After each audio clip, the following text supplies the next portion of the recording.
कुछ मुझे भी तो मालूम हो, उदासी का क्या कारण है? तुझे क्या पता हो भैया, मैं खुद इस स्वप्नों की माया में नहीं जानता, किंतु इतना अवश्य जानता हूं कि कोई अनर्थ घटना घटने वाली है।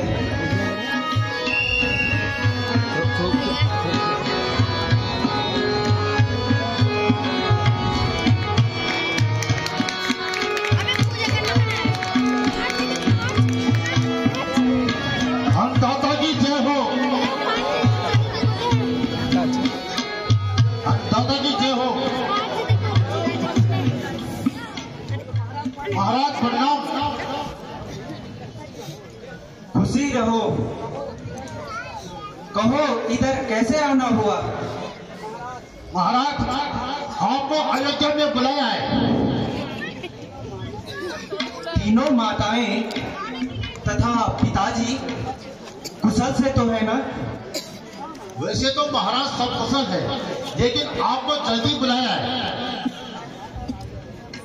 भ्राता रामचंद्र जी, सीता माता तथा लक्ष्मण सब कुशल से तो है ना? हाँ महाराज, वैसे तो सब ठीक है, लेकिन अभी आपको जल्दी बुलाया है। अरे भले आदमी, तू आदमी है कि हैवान? मैं पूछता हूं कि घर में सब कुशल से तो है ना? और तू उत्तर देता है कि आपको जल्दी बुलाया है। हाँ महाराज, कह तो दिया कि आपको जल्दी बुलाया है। अरे तू बातों को सीधी तरह से उत्तर देता है कि नहीं? अन्यथा हाँ हाँ महाराज, पूछिए आप मुझसे क्या पूछना चाहते हैं। मैं पूछता हूं, हमारे घर में सब कुशल से तो है ना? हाँ महाराज, मैं तो रहूं, आपको जल्दी बुलाया है। ओह, कैसे मूर्ख से पाला पड़ा। हाँ अंदाता, आपको जल्दी बुलाया है। भ्राता जी, इसकी गोलमोल बातें मेरी समझ में नहीं आती। इस हेतु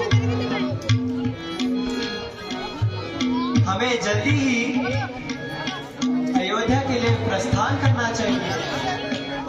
हाँ महाराज, मैं भी तो यही कहता हूँ कि आपको जल्दी बुलाया है।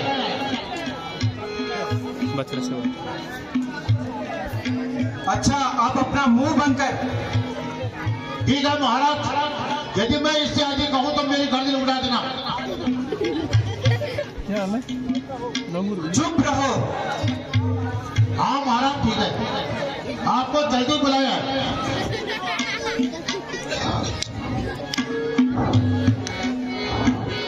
भैया शत्रुघ्न, चलो अयोध्या की तरफ चलते हैं। इसकी बातों में बड़ा उलझन है। हाँ भ्राता जी, चलिए।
अभी तक भी कुछ नहीं आया।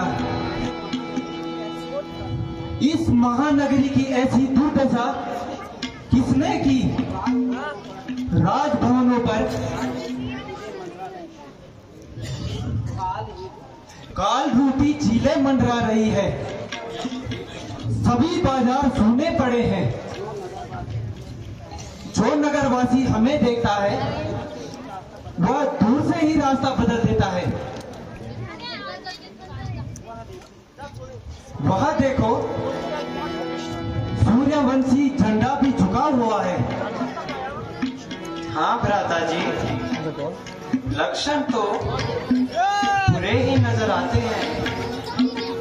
हमें अब शीघ्र ही महलों की ओर चलना चाहिए। हाँ भैया चलो।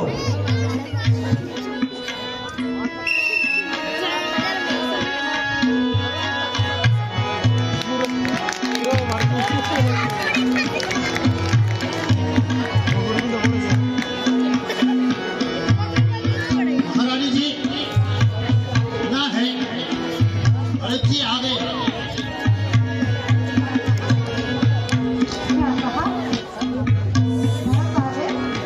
हाँ महारानी जी आ गए।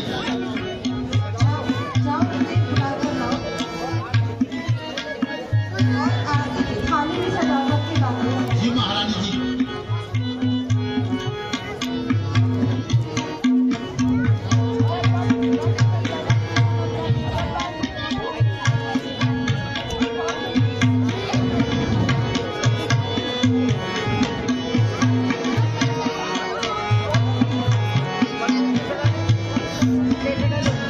माता जी प्रणाम।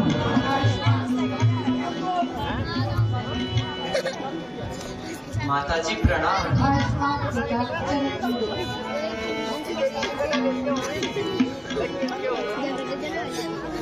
मेरे लाल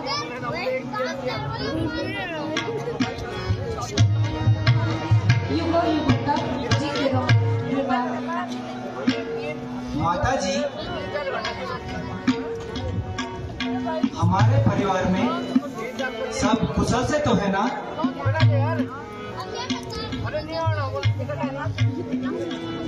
बेटा भरत, ननिहाल में भी सब तो कुशल है ना? हाँ माता जी, ननियाल में तो सब कुशल हैं, किंतु पिताजी के दर्शन अभी तक नहीं हुए। बेटा, रास्ते की थकान को दूर कर करके थोड़ा जलपान तो कर लो। धीरे धीरे सब मालूम हो जाएगा। नहीं माँ, मेरी थकावट तो पिताजी के मात्र दर्शन से ही दूर होंगे। कहो पिताजी कहाँ हैं? हाँ मेरे लाल, कहती तो हूँ। धीरे धीरे सब मालूम हो जाएगा बेटा। मैं कहता हूँ कि पिताजी कहाँ हैं, और आप कहते हैं कि धीरे धीरे बता दूंगा। आखिर आप सबने यह क्या नाटक रचा रखा है? कहती तो हूँ बेटा, कुछ देर आराम तो कर लो, फिर सब हाल पता लग जाएगी।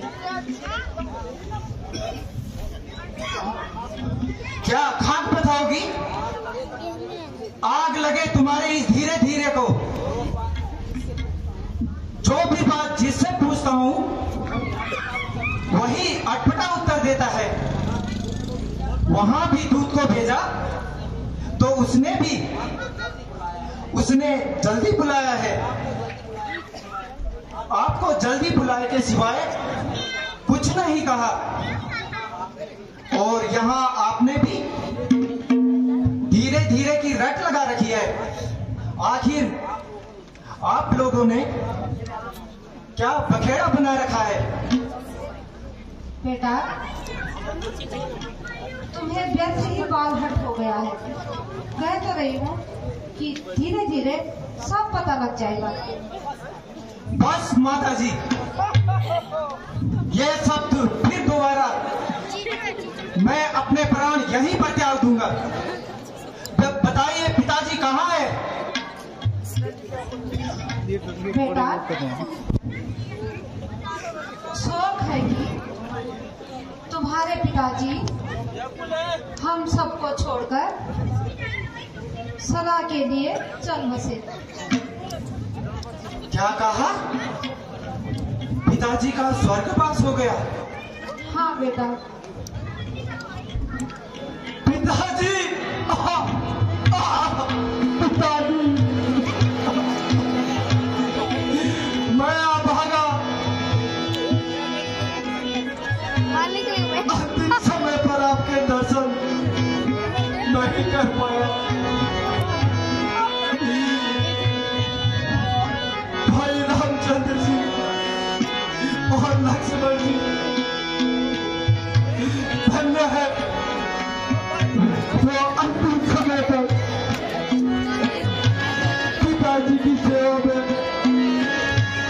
रहे। किंतु माता जी ये बताइए उन्हें रोग क्या था? बेटा, वैसे तो रोग कुछ भी नहीं था, बस हाय राम हाय लक्ष्मण कहते कहते उन्होंने अपने प्राण त्याग दिए।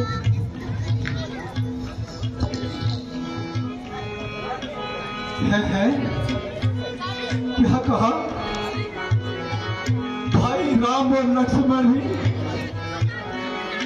पिताजी की सेवा में उपस्थित नहीं थे? हाँ बेटा, वो तो पहले ही वन चले गए थे। उन्हीं के वियोग में महाराज ने अपने प्राण त्याग दिए। और तुम्हें तो याद तक नहीं किया बेटा।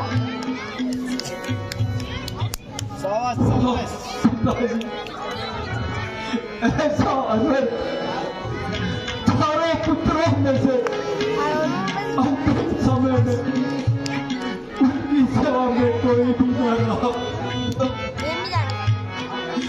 भाई रामचंद्र जी ने ऐसा पहुंचना अपराध किया कि वह बन जाने के लिए विवश हुए। माता जी कृपा करके स्पष्ट समझाइए। मुझे दुख इस बात का है कि यहाँ इतना अंधेरा होने के बाद भी मुझे कुछ नहीं बताया गया। बेटा, शोक को छोड़कर अब मेरी बातों पर ध्यान दो। महाराज ने तुम्हें तो ननिहाल में भेज दिया और राम को राज्य देने का फैसला कर दिया और मुझे पूछा तक नहीं। अब तू ही बता भला यह मैं कैसे सहन कर सकती। वो तो भला बेचारी मंथरा का कि उसने मुझे मौके पर सचेत कर दिया। बस फिर मैंने दोनों वर राजा से प्राप्त कर दिए।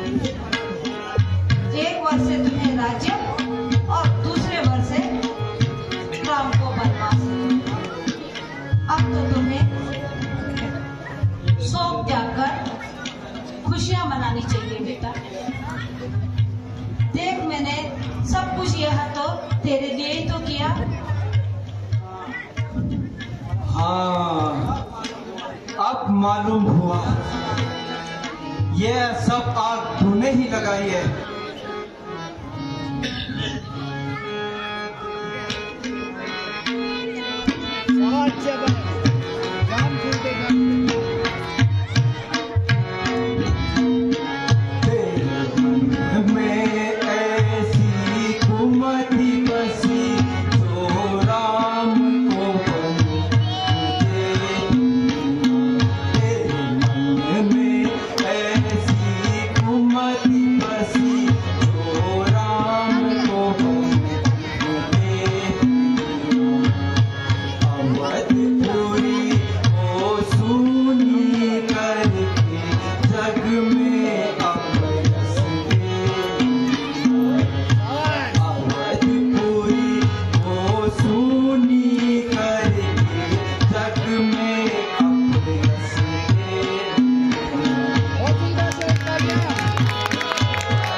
क्या आरती सजा कर लाई है? रुकुल का दीपक जला, अब हमें जलाने आई है।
अब मेरे सामने से दूर हट जा। बेटा,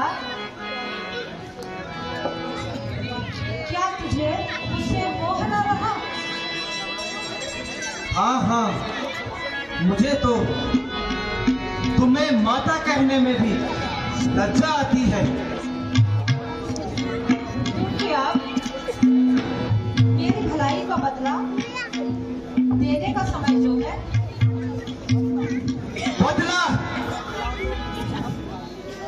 बदला तो तुझे तब मिलेगा जब तेरे सामने मैं प्राण त्यागूंगा। ये कैसे विचार है? ताकि तुझे भी मालूम हो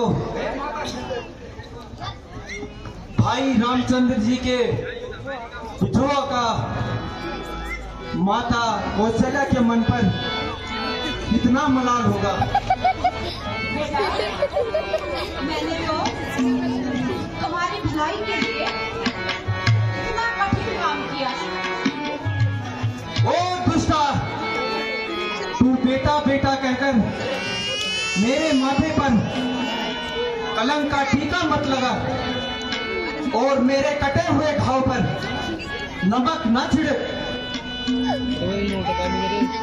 भैया शत्रुघ्न जा करके उस दुखी माँ से मिलते हैं। हाँ भैया, चलिए।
देवी रामलीला समिति द्वारा आयोजित इस रामलीला मंचन में मैं समस्त मंचासीन अतिथिगण, मेरे यहाँ पे उपस्थित सब भाई बंधु, मेरी दीदी भुल्ली और हमारे संगीत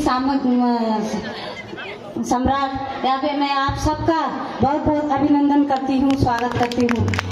और मैं रामलीला समिति का बहुत बहुत आभार प्रकट करती हूँ कि मुझे इस रामलीला मंचन में जो आपने मुझे बुलाया और मुझे भी इस रामलीला रूपी यज्ञ में बुलाया, तो मैं आपका बहुत बहुत आभार प्रकट करती हूँ, धन्यवाद देती हूँ। आज के जमाने में, इस कलयुग में रामलीला जैसे ये मंचन होने बहुत ही जरूरी है। इन कार्यक्रम का होना, हमारे जो बच्चे हैं, छोटे छोटे बच्चे, इन लोगों को भी ज्ञान होना चाहिए कि हमारे प्रभु श्री राम जी का क्या चरित्र था, कैसे ये लीलाएं करते थे, कैसे हमारे श्री कृष्ण जी की लीला होती थी, कैसे हमारे भगवान माताएं होती थी। हर किसी का अपना अपना चरित्र होता था। भगवान रामचरित्र मानस के जो भी जितने भी अपनी चौपाइयां हैं या हमारे जो हैं, इनमें सब सारे जीवन का सार है। अगर आप लोगों को मैं एक विनती करती हूँ कि आप लोगों को भी हमारे रामचरित्र मानस का या गीता का पाठ अवश्य करना चाहिए। हमारे बच्चों को आजकल मोबाइल से जरूर देखते हैं, इसमें भी रामलीला मानस अगर आप देखेंगे तो वो भी पढ़ लेंगे। सारे हमारे जीवन का इसमें सार है, हमारे सुख दुख का सार है। कैसे आपने देखा होगा रामलीला में कि कैसे भाई भाई के लिए कितने सुंदर प्यार है, आपस में कितना प्रेम होता है एक दूसरे के लिए, अपनी माताओं के लिए कितना प्यार होता है। तो हमें श्री राम प्रभु रामचंद्र जी के चरित्र को अपने जीवन में उतारना चाहिए। श्री प्रभु रामचंद्र जी के जो भी यहाँ पे चरित्र हैं, ये जो राम रच राखा, जो भी हमारे जीवन में उतार चढ़ाव होते हैं, सब पहले ही रचे होते हैं। जैसे आपने देखा होगा कि अहिल्या को कितने वर्षों पूर्व ही श्राप दे दिया था कि राम जी के चरणों से ही उनको मुक्ति मिलेगी, तो राम का आना पहले से ही सुनिश्चित था।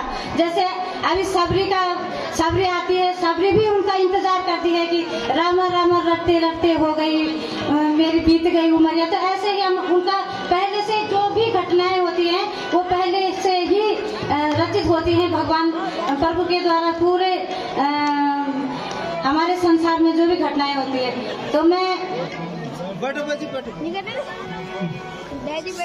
बहुत सुंदर। मैं सभी रामलीला के सभी पात्रों को भी अभी आयोजनकर्ताओं का बहुत बहुत बधाई देती हूँ और पात्रों ने सुंदर अभिनय किया है, इनके लिए बहुत बहुत बधाई के पात्र हैं। नगरी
उसका एक मंत्र है, श्री राम रामेति रामेति रमे रामे मनोरमे सहस्र नाम ततुल्यम राम नाम वरानने। ये विष्णु भगवान के 1000 नाम अगर कोई ना ले सके तो उसका सिर्फ राम नाम ले लो तो हमें पूरा उसका फल प्राप्त होता है। बहुत बहुत धन्यवाद।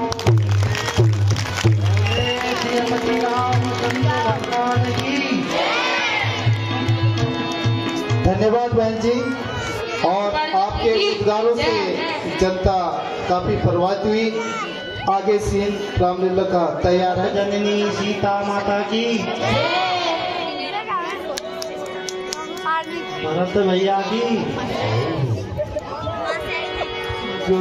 भरत भैया की